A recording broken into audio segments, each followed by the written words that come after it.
নানা গল্পের মেলায় আজকে পাঠ করে শোনাব বিভূতিভূষণ বন্দ্যোপাধ্যায়ের লেখা হিঙের কচুরি। আমাদের বাসা ছিল হরিবাবুর খোলার বাড়ির একটা ঘরে। অনেকগুলো পরিবার একসঙ্গে বাড়িটাতে বাস করত। এক ঘরে একজন চুড়িওয়ালা ও তার স্ত্রী বাস করত।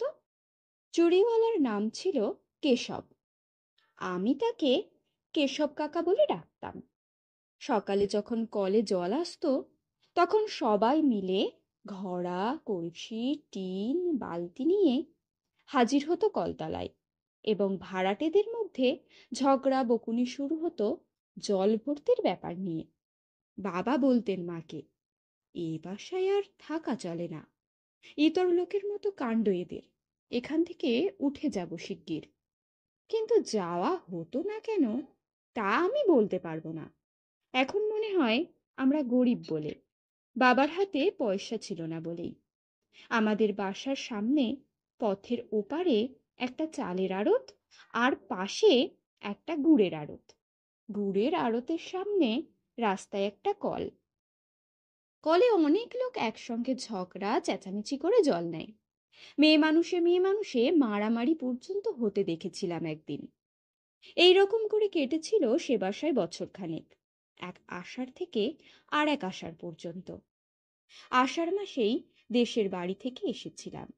দেশের বাড়িতে বাঁশবাগানের ধারে ধূত্র ফুলের ঝোপের পাশেই আমি আর কালী দুজনে মিলে একটা কুঁড়ে করেছিলাম। কালীর গায়ে জোর বেশি আমার চেয়ে। সে সকাল থেকে কত বোঝা আর শেওড়ার ডাল আর পাতা যে বয়ে এনেছিল! কি চমৎকার কুঁড়ে করেছিলাম দুজনে মিলে, ঠিক যেন সত্যিকারের বাড়ি একখানা।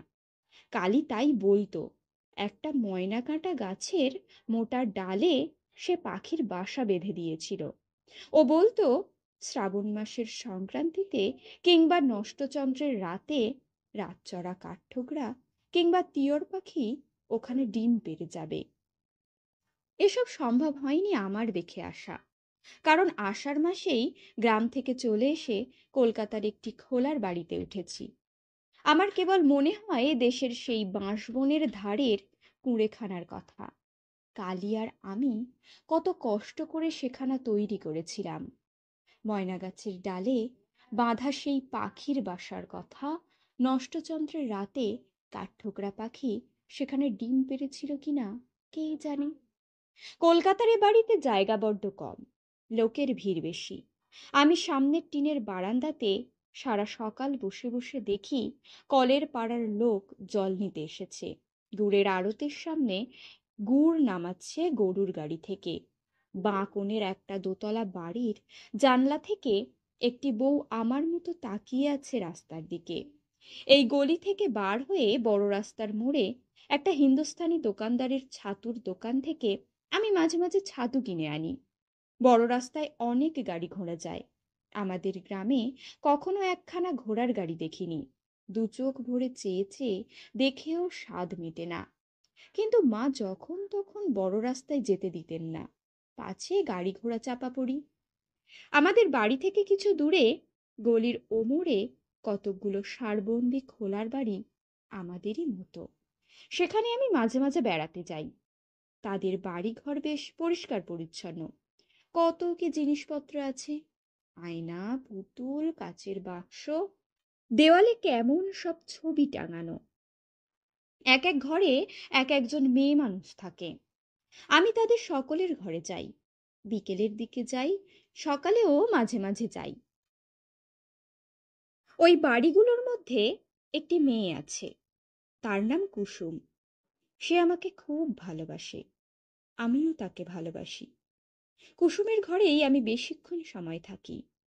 কুসুম আমার সঙ্গে গল্প করে, আমাদের দেশের কথা জিজ্ঞেস করে। তাদের বাড়ি বর্ধমান বলে কোনো জায়গা আছে সেখানে ছিল, এখন এই ঘরেই থাকে। কুসুম বলে, তোমায় বড্ড ভালোবাসি, তুমি রোজ আসবে তো? আমিও ভালোবাসি, রোজ আসিই তো। তোমাদের দেশ কোথায়? আশিংড়ি, যশোহর জেলা। কলকাতায় আগে কখনো আসেনি বুঝি? না, বিকেলবেলা কুসুম চমৎকার সাজগোজ করত, কপালে টিপ পরত, মুখে ময়দার মতো গুঁড়ো মাখত, চুল বাঁধত, কি চমৎকার মানাতো ওকে। কিন্তু এই সময় কুসুম আমাকে তার ঘরে থাকতে দিত না, বলতো, তুমি এবার বাড়ি যাও, এবার আমার বাবু আসবে। প্রথমবার তাকে বলেছিলাম, বাবু কে? সে আছে, সে তুমি বুঝবে না, এখন তুমি বাড়ি যাও। আমার অভিমান হতো, বলতাম, আসুক বাবু, আমি থাকবো, কি করবে বাবু আমার? না না, চলে যাও, তোমার এখন থাকতে নেই। অমন করে না লক্ষ্মীটি, বাবু তোমার কে হয় ভাই? সে তুমি বুঝবে না, এখন যাও দেখি বাড়ি। আমার বড় কৌতূহল হতো, কুসুমের বাবুকে দেখতেই হবে, কেন আমাকে বাড়ি যেতে বলে। একদিন তাকে দেখলাম, লম্বা চুল, বেশ মোটা সোটা লোকটা, হাতে একটা বড় ঠোঙায় এক ঠোঙা কি খাবার। কলকাতার দোকানে খাবার কিনতে গেলে ওই রকম পাতার ঠোঙায় খাবার দেয়, আমাদের দেশেও পাতা নেই। সেখানে হরিময়দার দোকানে মুরগি কি জিলিপি কিনলে পদ্ম পাতায় জড়িয়ে দেয়।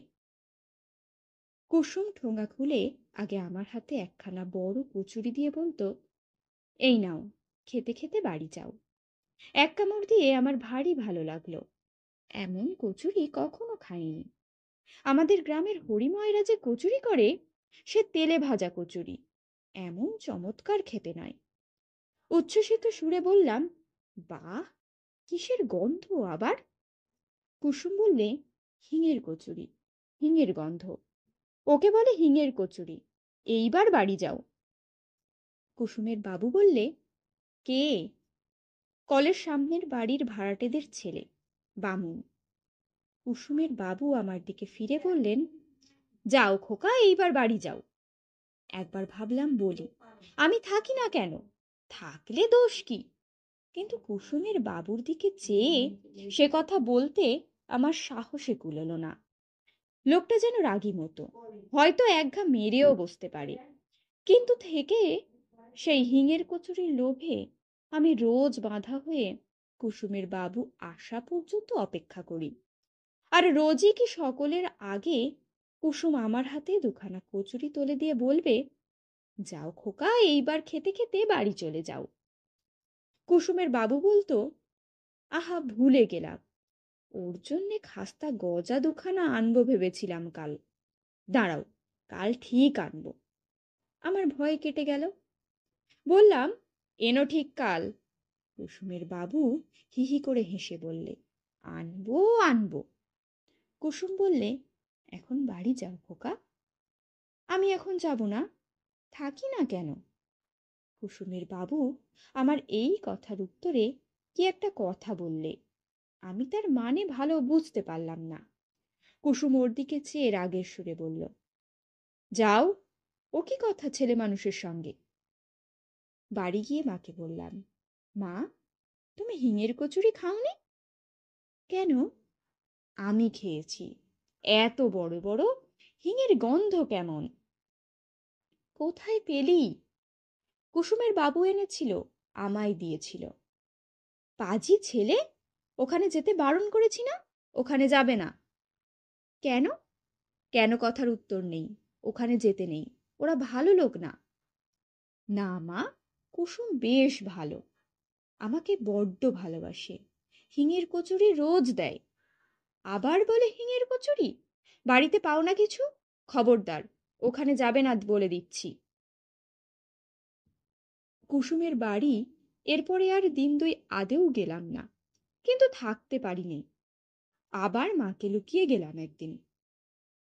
কুসুম বললে, তুমি আসোনি যে?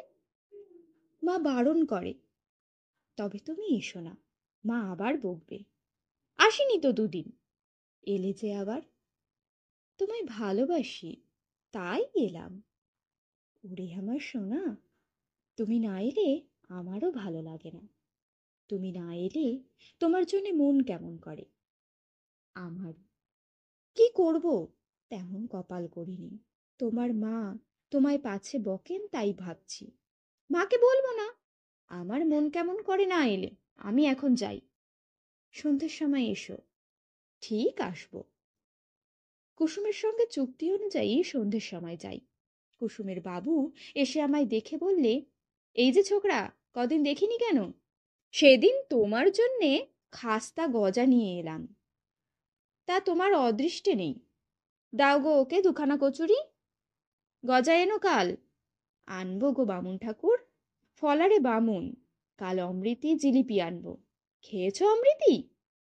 না, কাল আনবো। এসো অবিশ্যি।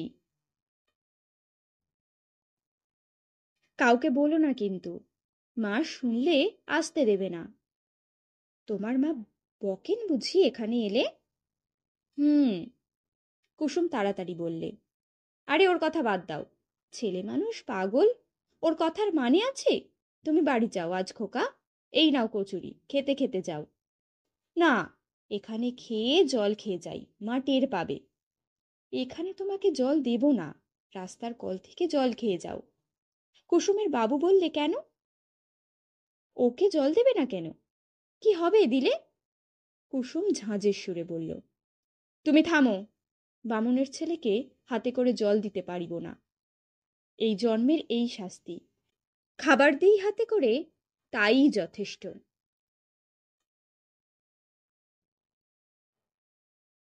আমার মনে মনে বড় অভিমান হলো কুসুমের ওপর। কেন? আমি এতই কি খারাপ যে আমায় হাতে করে জল দেওয়া যায় না? চলে আসবার সময় কুসুম বারবার বললে, কাল সকালে কিন্তু ঠিক এসো কেমন? আমি কথা বললাম না। পরদিন সকালে গিয়ে দেখি কুসুম বসে সজনের ডাঁটা কুটছে। আমায় বললে, এসো খোকা, তোমার সঙ্গে আড়ি। ওমা, সে কি কথা! কি করলাম আমি? তুমি যে বললে জল দেওয়া যায় না আমাকে, জল খেতে দিলে না কাল।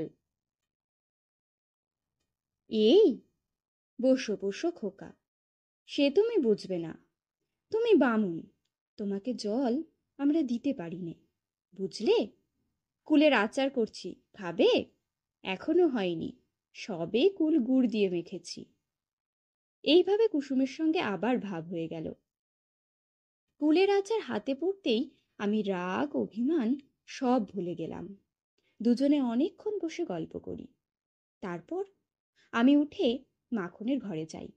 মাখন কুসুমের পাশের ঘরে থাকে। ওর ঘরটি যে কত রকমের পুতুল দিয়ে সাজানো! একটা কাঠের তাকে মাটির আতা, আম, লিচু, কত রকমের আশ্চর্য আশ্চর্য জিনিস। অবিকল আতা, অবিকল আম। মাখন বললে, এসো খোকা, ওসব মাটির জিনিসে হাত দিও না, বসো এখানে এসে, ভেঙে যাবে। আচ্ছা, তুমি তামাক খাও কেন? মাখন হাসি মুখে বললে, শোনো কথা, তামাক খায় না লোক? মেয়ে মানুষে খায় বুঝি? কই, আমার মা তো খায় না, বাবা খায়। শোনো কথা, যে খায় সে খায়। কুসুমের বাবু আমায় খাস্তা গজা দেবে। বটে, বেশ বেশ। তোমার বাবু কোথায়? মাখন মুখে আঁচল চাপা দিয়ে হেসে গড়িয়ে পড়ল। হি হি, শোনো কথা ছেলের, কি যে বলে! হি হি। ও কুসুম, শুনে যা কি বলে তোর ছেলে। মাখনের বয়স কুসুমের চেয়ে বেশি বলে আমার মনে হতো। কুসুম সবচেয়ে দেখতে সুন্দর। মাখনকে দিদি বলে ডাকত কুসুম। কুসুম এসে হাত ধরে আমাকে ওর ঘরে নিয়ে গেল। কুসুম আমায় বারণ করেছিল আর কারো ঘরে যেতে। আমি প্রকৃতপক্ষে যেতাম খাবার লোভে, কিন্তু অন্য মেয়েদের ঘরের বাবু কখন আসতো কি জানি। সুতরাং সে বিষয়ে আমার হতাশ হতে হয়েছিল। কুসুম আমায় ঘরে নিয়ে গিয়ে বলে, অত শত কথাই তোমার দরকার কি শুনি? তুমি ছেলে মানুষ, কোনো ঘরে যেতে পারবে না, বসো এখানে। আমি প্রভার কাছে যাব। কেন? সেখানে কেন? যা তা বলবে সেখানে গিয়ে আবার। বোকা ছেলে, খাওয়ার লোভ না? এই তো দিলাম কুলাচার। আমি আশ্চর্য হওয়ার সুরে বললাম, আমি চেয়ে খাইনি, প্রভাকে জিজ্ঞেস করো। বেশ, দরকার নেই প্রভার কাছে গিয়ে। একটিবার যাব, যাবো আর আসবো। সত্যি বলছি, প্রভার ঘরে যাওয়ার কারণ ততটা লোভ নয় যতটা একটা টিয়া পাখি। টিয়া পাখিটা বলে, রাম, রাম, কে এলে? দূর বেটা, কাকিমা, কাকিমা। আমি ঢুকে দাঁড়ালেই বলে, কে এলে? আমার নাম বাসুদেব। কে এলে? কে এলে? আমি হেসে উঠলাম। ভারী মজা লাগে ওর বুলি শুনতে, অবিকল মানুষের গলার মতো কথা। কে এলে? কে এলে? প্রভা বাইরে থেকে বললে। কে ঘরের মধ্যে? ও রান্নাঘরে রাঁধছিল, খুন্তি হাতে ছুটে এসেছে। খুন্তিতে ডাল লেগে রয়েছে। আমি হেসে বললাম, মারবে নাকি? ও পাগলা ঠাকুর, তাই বলো। আমি বলি, কে এলো দুপুরবেলা ঘরে?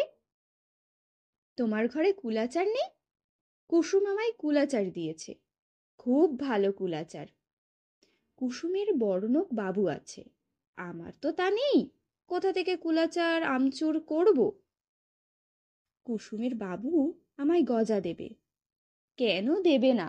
মোড়ের অত বড় দোকানখানা কুসুমের পায়ে সঁপে দিয়ে বসেছে, ওখানকার কথা ছেড়ে দাও। ভয়ে ভয়ে বললাম, প্রভা, রাগ করো না আমার ওপর। না না, রাগ করব কেন? দুঃখের কথা বলছি। আমিও এক পুরুষ বেশে, আমরা উড়ে আসিনি।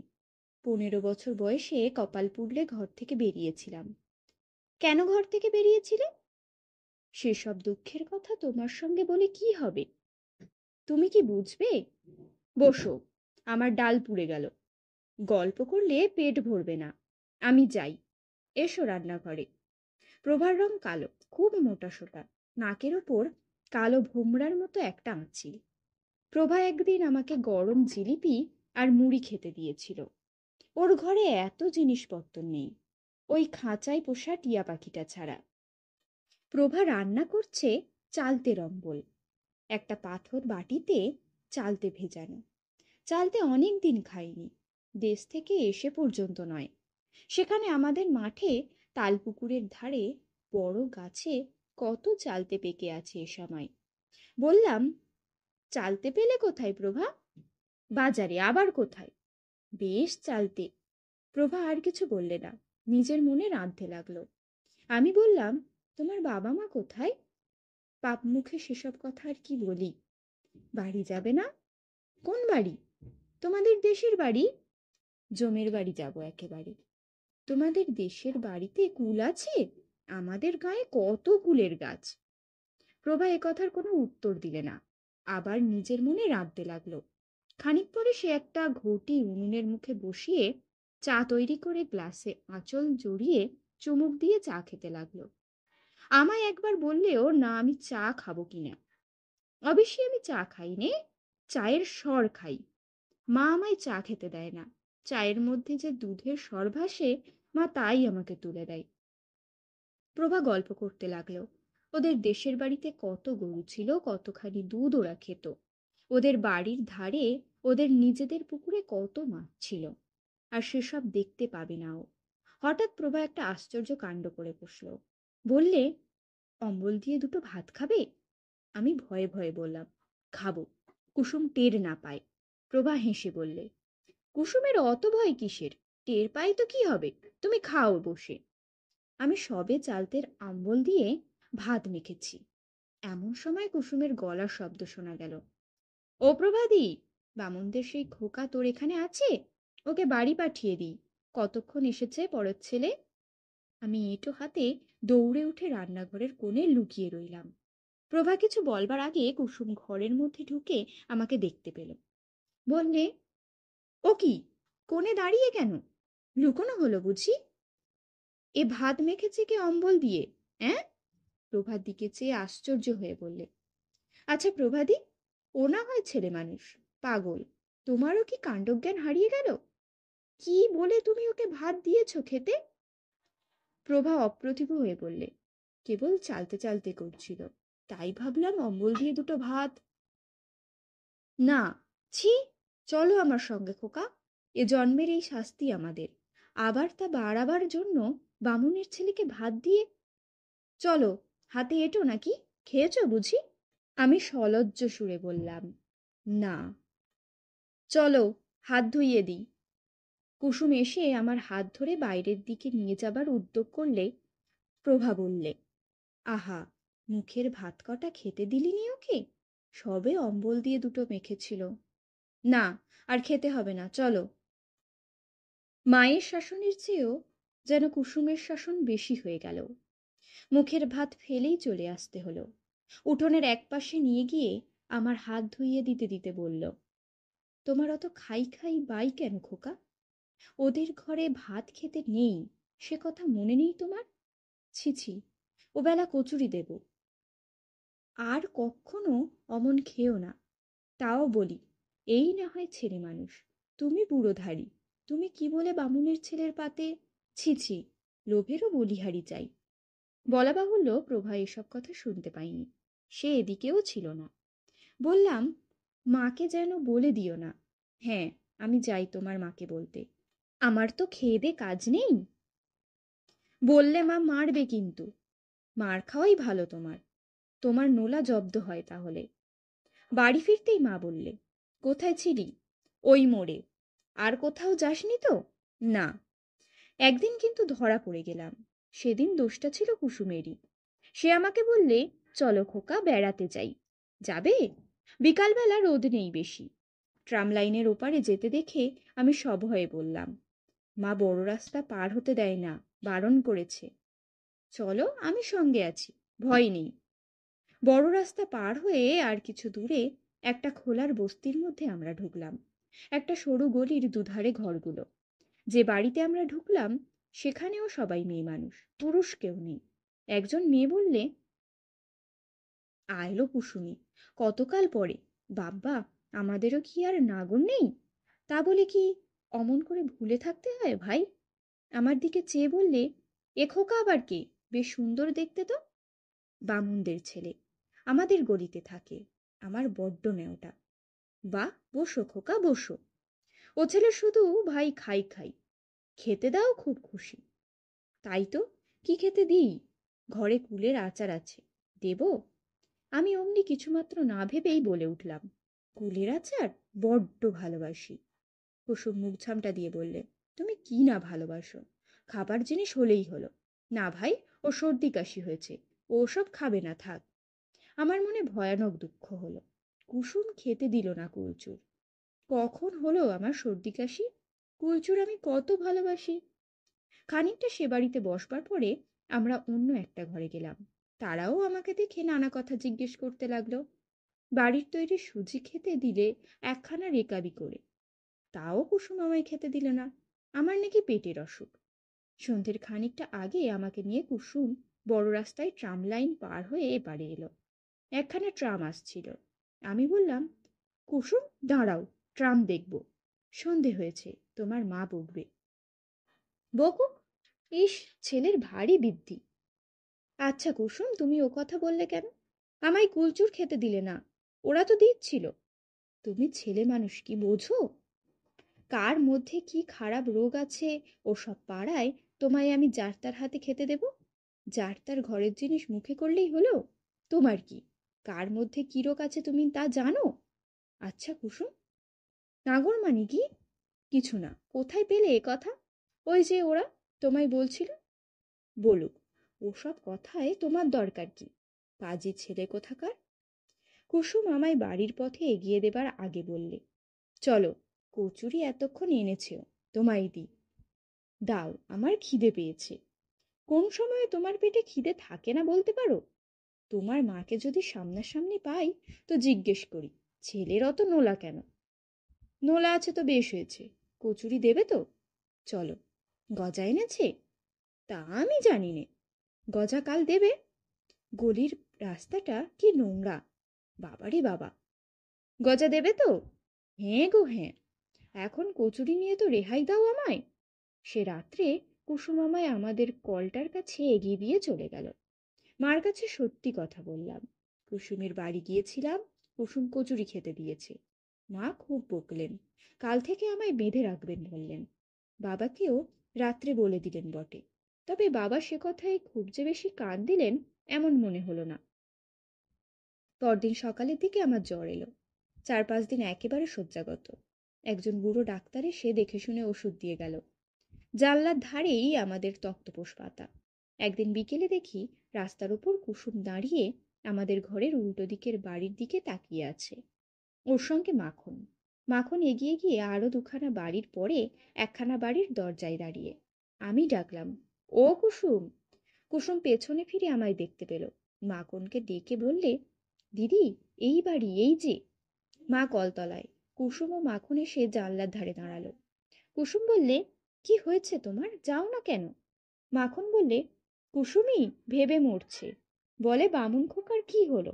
আমি তাই বললাম চলো দেখে আসি। বললাম, আমার জ্বর, আজ 5 দিন। কুসুম বললে, তোমার মা কোথায়? কুসুম, তুমি চলে যাও, মা দেখতে পেলে আমায় আর তোমাদের ঘরে যেতে দেবে না। আমি সেরে উঠেই যাব, তোমরা চলে যাও। ওরা চলে গেল। কিন্তু পরদিন বিকেলে আবার কুসুম এসে রাস্তার উপর দাঁড়ালো। নিচু সুরে বললে, যাব? মা ঘরে নেই, বদ্রীনাথদের ঘরে ডাল মেপে নিতে গিয়েছে, আমি জানি। এই গেল একটু আগে, আমায় বলে গেল, ছোট খোকার দুধটা দেখিস তো, যেন বেড়ালে না খায়। আমি বদ্রীনাথদের ঘর থেকে ডাল নিয়ে আসি। হাত দেখিয়ে বললাম, এসো। ও জানলার বাইরে দাঁড়িয়ে বললে, কেমন আছো? ভালো, কাল ভাত খাবো। 2টো কমলালেবু এনেছিলাম, দেবো? দাও তাড়াতাড়ি। খেও। হ্যাঁ, অসুখ সারলে যেও। যাব। কাল ভাত খাবে? বাবা বলেছে কাল ভাত খাবো। কাল আবার আসবো। কেমন তাও? এসো। আমি না বললে জানলার কাছে এসো না। তাই করব। আমি রাস্তায় চুপ করে দাঁড়িয়ে থাকবো? শিস দিতে পারো? হুম, আমি হাত দেখালে এসো। পরের 2 দিন কুসুম ঠিক আসলো বিকেলবেলা। একদিন প্রভা দেখতে চেয়েছিল বলে ওকেও সঙ্গে করে এনেছিল। প্রবাহ 2টো কমলা লেবু দিয়েছিল আমায়। মিথ্যে কথা বলবো না, বালিশের তলায় লেবু লুকিয়ে রেখে দিতাম। মা ঘরে না থাকলে খেয়ে ছিবড়ে ফেলে দিতাম রাস্তার ওপর ছুঁড়ে। সেরে উঠে 2 দিন কুসুমের বাড়ি গিয়েছিলাম। তারপরেই এক ব্যাপার ঘটল। তাতে আমাদের কলকাতার বাসা উঠে গেল। আমরা আবার চলে এলাম আমাদের দেশের বাড়িতে। মা একদিন সোডা ওয়াটারের বোতল খুলতে গিয়ে হাতে কাঁচ ফুটিয়ে ফেললে। সে এক রক্তারক্তি কাণ্ড। হাতের কবজি থেকে ফিনকি দিয়ে রক্ত ছুটতে লাগলো। বাসার সব লোক ছুটে এলো বিভিন্ন ঘর থেকে। কোণের ঘরের বিপিনবাবু এসে মার হাতে কি একটা ওষুধ দিয়ে বেঁধে দিলে, কিন্তু মায়ের হাত সারল না। ক্রমে হাতের অবস্থা খুব খারাপ হয়ে উঠল। মা আর রান্না করতে পারেন না, যন্ত্রণায় কাঁদেন রাত্রে। ডাক্তার এসে দেখতে লাগলো। আমার মামার বাড়ির অবস্থা ভালো। চিঠি পেয়ে মেজমামা এসে আমাদের সকলকে নিয়ে চলে গেলেন মামার বাড়িতে। আষাঢ় মাসের শেষ। তাল 2-একটা পাকতে শুরু হয়েছে। মামার বাড়ির গ্রামে মস্ত বড় একটা পুকুর আছে মাঠের ধারে। তার পাড়ে অনেক তাল গাছ।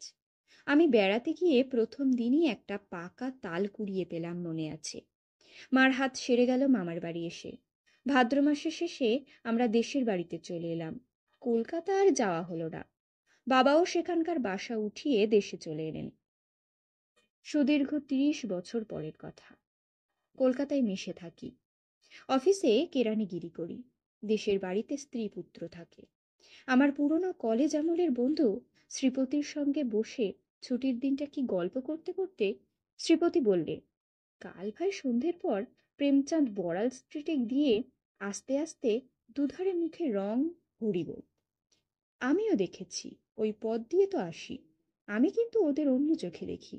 ওদের আমি খুব চিনি। ওদের ঘরে একসময় আমার যথেষ্ট যাতায়াত ছিল। আমার বন্ধু আশ্চর্য হয়ে বললে, তোমার? হ্যাঁ ভাই, আমার। মাইরি বলছি। যা, বিশ্বাস হয় না। আচ্ছা চলো আমার সঙ্গে এক জায়গায়, প্রমাণ করে দেব। বছর 15 আগে একবার নন্দরাম সেনের গলি খুঁজে বার করে মাখনের বাড়ি যাই। কুসুম, প্রভা কেউ ছিল না। ওই দলের মধ্যে মাখনই একমাত্র সে খোলার বাড়িতে ছিল তখনও। শ্রীপতিকে নিয়ে আমি চলে গেলাম নন্দরাম সেনের গলিতে। মাখন এখনো সেই বাড়িতেই আছে। একেবারে সনের নুড়ি চুল মাথায়, যকক্ষী বুড়ির মতো চেহারা, একটিও দাঁত নেই মাড়িতে। আমি যেতে মাখন বললে, এসো এসো, ভালো আছো? চিনতে পারো? ওমা, তোমায় আর চিনতে পারবো না? আমাদের চোখের সামনে মানুষ হলে ভালো কথা, কুসুমের খোঁজ পেয়েছি। কোথায়? শোভাবাজার স্ট্রিটে একটা মেষবাড়িতে ঝিগিরি করে, ঢুকেই বাঁ হাতি, মন্দিরের পাশের ভাঙা দোতলা। আমায় সেদিন নিয়ে গেছিল মন্দিরে নীলের পুজো দিতে, তাই আমায় দেখালে। শ্রীপতিকে নিয়ে সে মেষবাড়ি খুঁজে বার করলাম। সন্ধে তখনও হয়নি। নিচে রান্নাঘরে ঠাকুরকে বললাম, তোমাদের ঝি কোথায় গেল? বাজারে গিয়েছে বাবু, এখনই আসবে। কেন? দরকার আছে। তার নাম কুসুম তো? হ্যাঁ বাবু। একটু পরে একজন লম্বা রোগা ঝি শ্রেণীর মেয়ে মানুষ সদর দরজা দিয়ে ঢুকে রান্নাঘরের সামনে এসে দাঁড়ালো। ঠাকুর বললে, ও কুসুম, এই বাবুরা তোমায় খুঁজছেন। আমি ঝিয়ের দিকে অবাক হয়ে চেয়ে রইলাম। বাল্যদিনের সেই সুন্দরী কুসুম এই? মাখনের মতো এত বুড়ি না হলেও কুসুমও বুড়ি। বুড়ি ছাড়া তাকে আর কিছু বলা যাবে না। ওর মুখ আমার মনে ছিল, সে মুখের সঙ্গে এ বৃদ্ধার মুখের কিছুই মিল নেই। ঠাকুর না বলে দিলে একে সেই কুসুম বলে চেনবার কিছু উপায় ছিল না। কুসুম আমার দিকে অবাক হয়ে চেয়ে বললে, আমায় খুঁজছেন আপনারা?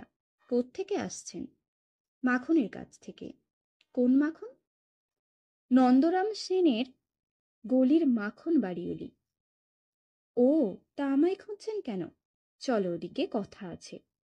চলুন, খাবার ঘরে বসবেন। খাবার ঘরে গিয়ে বললাম, কুসুম, আমায় চিনতে পারো? না বাবু। নন্দরাম সেনের গলিতে আমাদের বাসা ছিল। আমি তখন 8 বছরের ছেলে। আমার বাবা মা ছিলেন ঈশ্বর নাপিতদের বাড়ির ভাড়াটে। মনে হয়? কুসুম হেসে বললে, মনে হয় বাবু। তুমি সেই পাগলা ঠাকুর? কত বড় হয়ে গিয়েছ। বাবা মা আছেন? কেউ নেই। ছেলেপুলে কটি? 4-5টি। বসো বসো বাবা। আরো অনেক কথাবার্তার পরে কুসুম আমাদের বসিয়ে বাইরে কোথাও চলে গেল। খানিক পরে চট করে কোথা থেকে একটা শালপাতার ঠোঙায় খাবার এনে দুখানা থালাতে আমাদের দুজনকে খেতে দিলে। আমারও মনে ছিল না। খেতে গিয়ে মনে হলো বড় বড় হিঙের কচুরি 4খানা। তখনই মনে পড়ে গেল কুসুমের সেই বাবুর কথা, সেই হিঙের কচুরির কথা। মনে এলো 30 বছর পরে আবার সেই লোভী ছেলেটির ছবি ও তার কচুরি প্রীতি। কুসুমের নিশ্চয়ই মনে ছিল, কিংবা ছিল না, তা জানি নে। কচুরি খেতে খেতে আমার মন সুদীর্ঘ 30 বৎসরের ধূসর ব্যবধানের ওপারে আমাকে নিয়ে গিয়ে ফেলেছে, একেবারে নন্দরাম সেনের গলির সেই অধুনালুপ্ত গুড়ের আড়তটা ও রাস্তার কলটার সামনে, যেখানে কুসুম আজও 25 বছরের যুবতী, যেখানে তার বাবু আজও সন্ধ্যাবেলায় ঠোঙা হাতে হিঙের কচুরি নিয়ে আসে নিয়ম মতো।